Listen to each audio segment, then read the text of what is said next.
अब जैसे कोई भी संस्कृत शब्द को हम पढ़ रहे हैं, कई जगह बहुत सारे संयुक्त शब्द आते हैं, तो वो संयुक्त शब्द बने कैसे?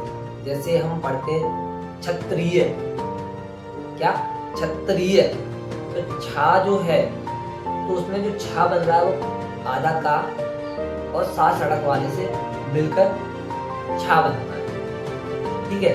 ऐसे त्रिकाल, त्रिशूल, त्रिलोक, इसमें जो त्रा आ रहा है वो आधा ता और आधा रा मिलके त्रा बन रहा है। और भी ज्ञानी, गे, ज्ञाता, ये जो ज्ञा आ रहा है उसमें आधा जा और आधा या, इन दोनों शब्दों को मिलकर ज्ञानी बन रहा है। प्रकाश, प्रताप, परमा, प्रताप, ये शब्द जो प्रा है इसमें आधा पा और रा है, ये दोनों मिलके प्रकाश बन रहा है, प्रा बन रहा है, ठीक है। ज्योति, चमक, उसको चमक कहते हैं, तो इसमें आधा दा और आधा या, ये दोनों मिलके द्या बन रहा है।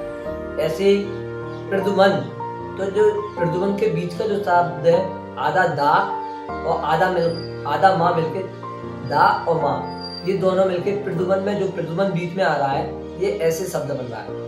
हीम पढ़ते हैं हम रा, रा में आधा हा और आधा रा, ऐसे हीम शब्द।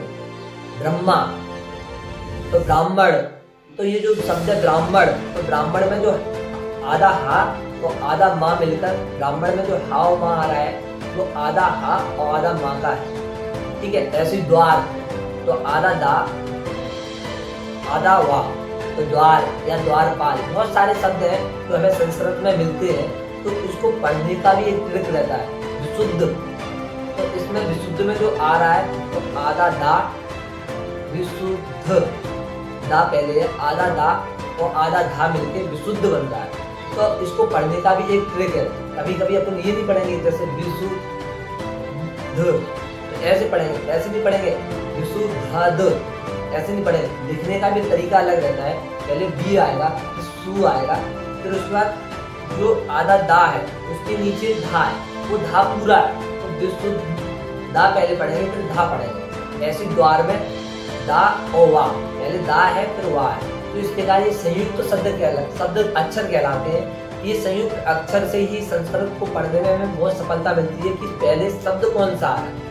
जब शब्द को हम पहचान लेंगे पहले शब्द ये आ रहा है तो उसको उच्चारण बोलेंगे तो उसका ही पहले उच्चारण निकलेगा। जैसे अपन ने बोला ज्ञानी, तो पहले जा आता है फिर यहाँ आता है, ज्योति दा आता है फिर या आता है, ठीक है। ऐसे हमने इन सारे छोटे छोटे शब्दों को बताया। जब आप संस्कृत पढ़ेंगे तो ये बहुत सारे शब्द मिलेंगे, इनसे ही हम समझेंगे।